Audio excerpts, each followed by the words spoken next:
नमस्कार लावड्यांनो, तुम्हाला जर मालवण फिरायचं असेल तर आता ट्रेनच्या तिकीटची काही झटा गरज नाही. आता आपल्या डोंबिवली वेस्ट मधनं बस आहे, त्यामध्ये पण 2 गरीब लोक ट्रिपला आलेले नाहीत त्यांच्यासाठी स्पेशल हा व्लॉग आहे. डोंबिवली वेस्ट वरनं मस्त एसी बस आहे.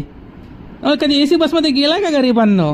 बघा एसी बस एकदम टकाटक चकाचक लाईट, मस्त ब्ल्यू लाईट, एकदम थंडगार चिल्ड हवा येणार. त्यासोबत चार्जिंग पॉइंट आहे, चार्जिंग पॉइंट. गरीबांनो बघून घ्या नीट. रात्री एकदम मस्त जेवायला थांबते डाब्याचं जेवण जेवलेत का कधी लावड्यांनो? अरे सकाळी चहाला मस्त चहा सिगरेट प्यायची आणि तसंच झोपून गांड उठून सकाळी डायरेक्ट आपण पोचणार मालवणला आणि याचा लास्ट स्टॉप असणार मालवण बस स्टँड. तसं मित्रांनो आपण पोचलो आता मालवणला. उद्या भेटू.